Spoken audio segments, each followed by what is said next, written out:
Hi Bhavani, good morning. Hi good ఏంటి morning. ఈరోజు Sunday special? ఈరోజు సండే స్పెషల్ ఏంటి అంటే కొరమేన్ ఫిష్. వావ్. నేను ఆల్రెడీ ఇంతకుముందు మసాలా లేకుండా ప్లెయిన్గా ఫిష్ కర్రీ ఎలా వండుకోవాలో ఆల్రెడీ నేను చూపించాను. ఈసారి వెరైటీగా మసాలా వేసుకొని ఇంకా టేస్టీగా ఎలా చేసుకోవాలి అనేది చూపిస్తాను అనమాట. ఇది గోదావరి స్పెషల్ ఓకే మసాలాతోటి. Okay, carry on.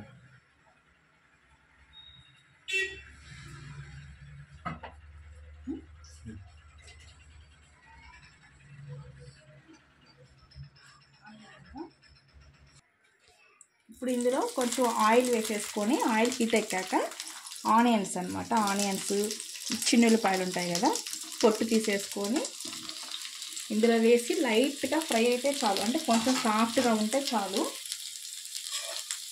వాటిని కొంచెం సాఫ్ట్ అయ్యేలాగా కుక్ చేసుకోవాలి. ఇందులో సాల్ట్ అవి కూడా ఏం వేయాల్సిన అవసరం లేదు. చిన్నులపాయలు పొట్టు తీసేసి ఒక 2 ఆనియన్స్ అనమాట వేసేసి ఫ్రై చేసేసుకోవడమే. కొంచెం ఫ్రై అయితే చాలు.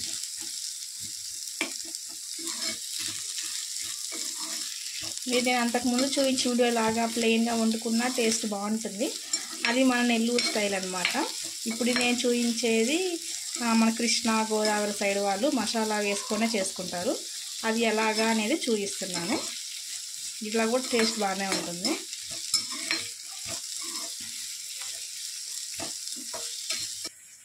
కొంచెం పసుపు, అంటే ఈ లోపు నేను ఫిష్ని నీట్గా సాల్ట్ నిమ్మరసం వేసేసి నీట్గా క్లీన్ చేసి పెట్టాను. ఇప్పుడు వీటిలోకి మ్యారినేట్ చేస్తాను అనమాట. కొంచెం పసుపు, కొంచెం పసుపు వేసేసాను కదా. ఇప్పుడు ఏమో సాల్ట్ వేస్తున్నాను.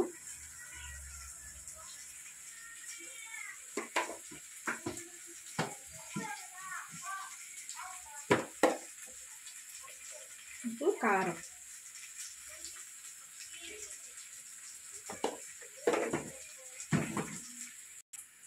ఇప్పుడు కొంచెం అల్లం వెల్లుల్లి పేస్ట్. ఇవన్నీ కూడా ఫిష్ ముక్కలకి బాగా పట్టేలాగా నీట్గా కలిపి పెట్టుకోవాలి. బాగా అంతా కూడా మ్యారినేట్ అన్నమాట. ఇలా చేసేసి ఒక 10 మినిట్స్ పాటు వీటిని అలా వదిలేసేయాలి. అప్పుడు ముక్కలకి అనేది బాగా పట్టుకుంటుంది.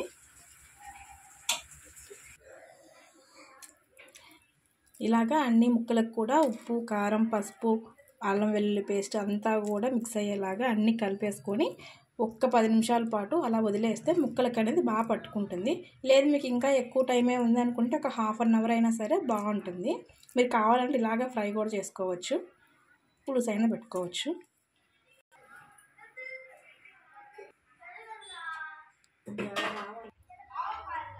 ఇలాగా ఆనియన్స్ చిన్నులపాయలు ఇలా కొంచెం సాఫ్ట్ అయితే చాలు.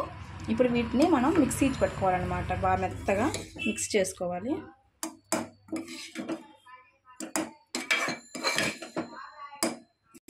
ఇది మనం గ్రైండ్ చేసుకుందాం అనమాట. ఆనియన్ చిన్నులపాయలు లైట్గా ఫ్రై చేసేసి మెత్తగా పేస్ట్ చేసుకున్నాం కదా, అది ఇప్పుడు ఇందులో వేసేసి కొంచెం ఫ్రై చేసుకోవాలి. ఇది బాగా ఫ్రై చేసుకోవాలన్నమాట. కొంచెం ఇది ఆల్రెడీ పచ్చివాసన అనేది అంత ఎక్కువగా ఉండదు, ఎందుకంటే మనం ముందే చిన్న బాండీ పెట్టేసుకొని లైట్గా వీటిని వేయించాం కాబట్టి కొంచెం ఫ్రై అయితే మనకు సరిపోయిద్ది. ఇప్పుడు ఇందులో లైట్గా పసుపు, లైట్గా సాల్ట్ వేసుకుందాం, ఎందుకంటే మనం ఆల్రెడీ ఫిష్లో కలిపి పెట్టుకున్నాం కాబట్టి లాస్ట్లో చూసుకొని వేసుకోవచ్చు అనమాట. ఇప్పుడు ఇందులో లైట్గా సాల్ట్, లైట్గా పసుపు, కొంచెం కరివేపాకు వేస్తాను.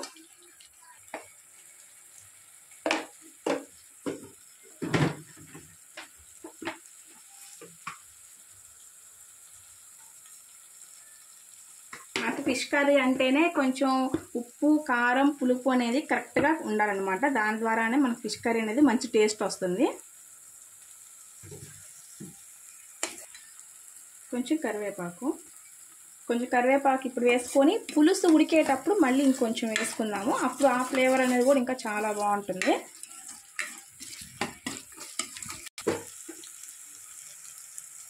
ఇప్పుడు కొంచెం కారం, ఆల్రెడీ ఇందాక ఫిష్ ముక్కల్లో కాస్త కారం వేసాను, అందువల్ల ఇప్పుడు ఇంకొంచెం ఎక్కువ కాకుండా కొంచెం వేసాను అనమాట కారాన్ని. ఇప్పుడు ఇందులో చింతపండు పులుసు అనేది పోసి మంచిగా ఉడికించుకుందాం. ఫస్ట్ చింతపండు పులుసుని చింతపండు పులుసు అనేది పల్చగా కాదు, చాలా చిక్కగా ఉండాలన్నమాట. చిక్కగానే పోసుకోవాలి.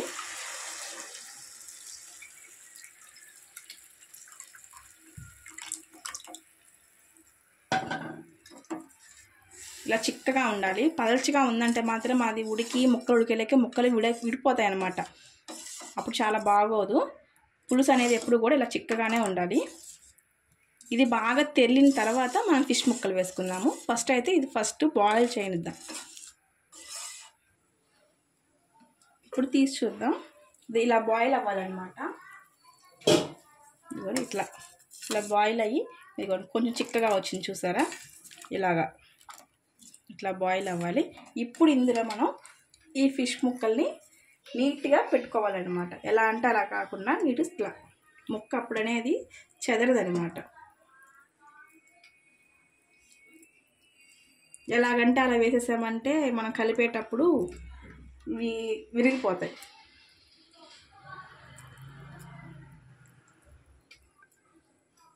కొరమీను ఫిష్ మీరు ఎంతమందికి ఇష్టం అండి? కొరమీను ఎంతమంది తిన్నారు నాకు కామెంట్ చేయండి. నాకైతే మాత్రం చాలా ఇష్టం, బాగుంటుంది కొరమీను. వెన్నపూసలాగా అనిపిస్తుంది నాకైతే. ఇందులో ఉన్న మసాలా మొత్తం కూడా ఇందులోకి వేసేసుకున్నాం.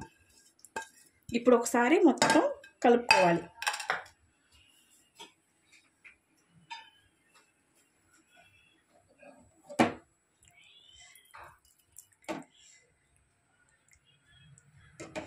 గెరిట పెట్టి కలపకూడదు, అలా జస్ట్ అలా కలిపేసేసి ఇప్పుడు హైలో పెట్టి మూత పెట్టుకోవాలి ఒక 2 మినిట్స్.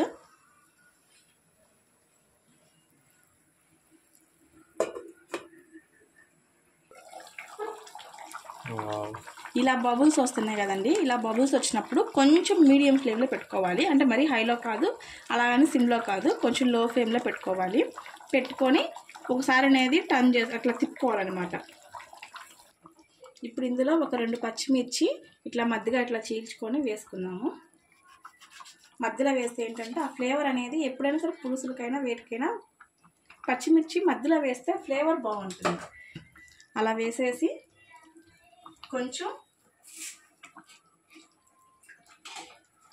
కొంచెం కరివేపాకు ఇప్పుడే వేసేసి కలపొద్దు, అలా మూత పెట్టేద్దాం. మనం చేపల కూరని ఎప్పుడు కూడా గంటి పెట్టి కలపకూడదండి. ఇలాగా 2 పక్కలు పట్టుకొని ఇలాగా తిప్పాలన్నమాట. మనం ఫిష్ కర్రీ వండేది ఎప్పుడైనా సరే గుంటలాగా ఉండకూడదు, ఇలా వెడల్పుగా ఉంటేనే ఫిష్ అనేది ఒకదానికి టచ్ అవ్వకుండా నీట్గా ఉంటుంది ముక్క అనేది. మనం ఇలా కలుపుకొని పెట్టుకోవాలి. చూడడానికి చాలా టెంప్టింగ్గా ఉంది. ఓకే, మూత పెట్టేసి ఉడికిద్దాం. ఇప్పుడు ఎలా ఉందో చూద్దాము. ఇప్పుడు రెడీ అయిపోయింది. ఆయిల్ అనేది అలా పైకి తేలాలి. పులుసు కూడా చూడండి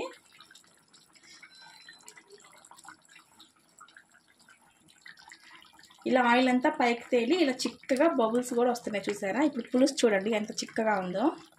ఇదిగోండి ఇలా చిక్కగా పులుసు రావాలి. మనం ఆపిన తర్వాత కూడా పులుసు అనేది ఇంకా చిక్కబడుతుంది. ఇలా పులుసు అనేది ఇలా చిక్కగా అయ్యి ముక్కలు కూడా ఇలా కనిపించాలన్నమాట. అప్పుడు మనకి ఫిష్ కర్రీ అనేది రెడీ అయిపోయినట్టు. ఇట్లా ఆయిల్ అంతా పైకి తేలింది అంటే మనకి కర్రీ రెడీ అయిపోయింది.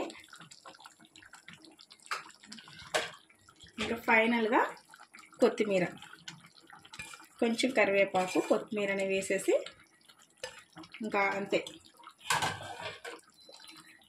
మన ఫిష్ కర్రీ అనేది రెడీ అయిపోయింది. మనం గంట పెట్టినది కలపకూడదు. ఇంకా మూత పెట్టేసేసి 1 నిమిషం అలా వదిలేసామంటే మంచిగా ఫ్లేవర్స్ అన్నీ పట్టుకొని చాలా బాగుంటుంది. చేపల కూర ఎప్పుడైనా కూడా మనం చల్లారిన తర్వాత తింటేనే దాని టేస్ట్ అనేది బాగుంటుంది. తప్పకుండా మీరు మాత్రం ఇది ట్రై చేసి చూడండి ఫ్రెండ్స్. మీకు కనుక నా వీడియోస్ నచ్చినట్లయితే మాత్రం నా వీడియోస్ కానీ కర్రీస్ కానీ ఇవన్నీ కూడా రెసిపీస్ అన్నీ మీకు నచ్చినట్లయితే ప్లీజ్ సబ్స్క్రైబ్ చేసుకోండి, లైక్ చేయండి, షేర్ చేయండి. Have a nice day.